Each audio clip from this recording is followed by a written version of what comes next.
Hi, I'm Matt Donnelly of RotoBaller, and it is time for those starts and sits at the quarterback position for week number 9, trick-or-treat version. Now remember, this video is being recorded on Monday, so plenty can happen between now and Sunday's kickoff. So be sure to check in with rotoballer.com and the RotoBaller Discord channel for all the latest fantasy football news. Now let's get into these fantasy treats, starting with Derek Carr versus Chicago. Yes, that Derek Carr, he's basically like candy corn. You either love him or you throw him away. Last week against the Indianapolis Colts, he threw for 310 yards, and he faces a Bears team that is allowing the third most fantasy points per game, 18.85 to the quarterback position this season. Now we saw what Justin Herbert was able to do. He made quick work of this Bears secondary, throwing for 298 yards and 3 touchdowns on Sunday Night Football. So another 300-yard performance for Carr. It is more than possible. The Bears have allowed the second most passing touchdowns at 17 and over 2,100 passing yards so far this year. We are also without the likes of Jared Goff, Russell Wilson, Trevor Lawrence, and Brock Purdy due to buys this week. Another great start at the quarterback position is Dak Prescott versus the Philadelphia Eagles. The Cowboys, they are an interesting team this season. They're either blowing out the competition or they are being blown out, as only 1 of 7 Cowboys contests this season have been decided by fewer than 12 points, and only 2 have been decided by less than 20. Last week was another blowout as the Cowboys put the beat down on the Rams. Bang, bang, pow! By a tune of 43-20, and Prescott, he threw for over 300 yards and 4 touchdowns.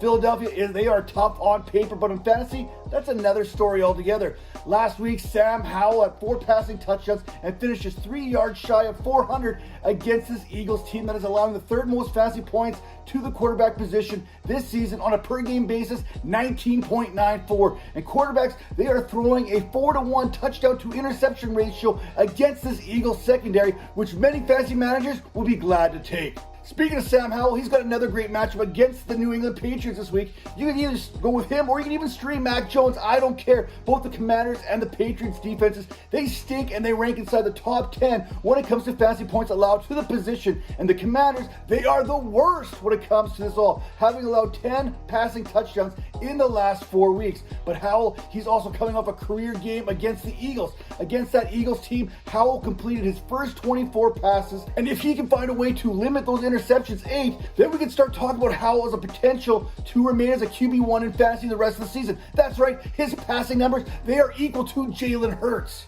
Now your fantasy tricks this week, Geno Smith versus the Baltimore Ravens. He had a solid outing against the Browns last week, throwing for a pair of touchdowns and 250 yards, but he also threw for a couple picks as well. This week he gets another difficult matchup against this Ravens team that has 5 interceptions and has allowed just 1 passing touchdown over the last 4 weeks. They're also only allowing 7.17 fantasy points per game. Even on the season, Baltimore has allowed just 6 passing touchdowns and are allowing just 176.6 passing yards per game, along with a fantasy low 11.34 fantasy points per game to the quarterback position. Since David Canales left Seattle for Tampa Bay, you cannot trust Geno Smith. He's like a candy apple without the candy part. We are talking QB 23 here, averaging 13.5 fantasy points per contest. Even Baker Mayfield, he's outperformed him so far. Another quarterback we're expecting much more from this week is Matthew Stafford. Unfortunately, we're not going to get it against the Green Bay Packers.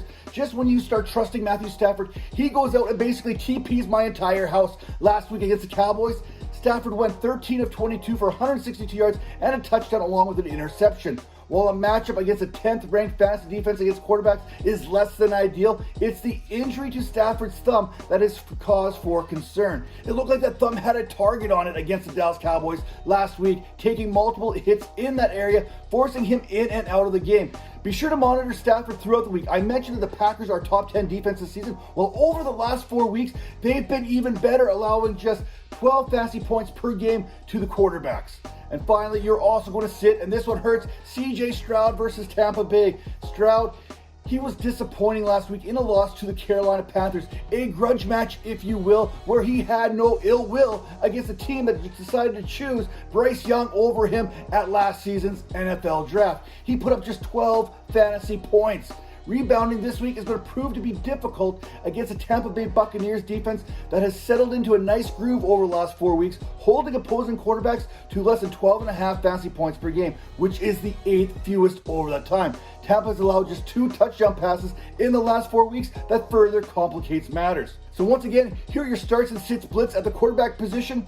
Starting with Derek Carr against the Bears. You can start him. Chicago has been handing out those full-size chocolate bars to quarterbacks all season. You're also starting Dak Prescott, who crushes fantasy after bye weeks. Did so again against the Rams and will look to continue that dominance against the 3rd worst fantasy defense against quarterbacks. Sam Howell versus the Patriots is another start because the Patriots, they are allowing over 278 passing yards over the last 3 weeks. Advantage to fantasy's QB8. These tricks coming into week number 9. Geno Smith, he hasn't been the same quarterback since his QB coach left Seattle for Tampa Bay. You cannot trust him moving forward. Matthew Stafford not only has to deal with a tough Packers defense, he also has a thumb injury that's going to limit him. CJ Stroud will be looking to bounce back, but Tampa Bay, they are as good as any team right now when it comes to opposing quarterbacks the last 4 weeks. So be sure to like and subscribe to the RotoBaller YouTube channel for plenty more fantasy football analysis.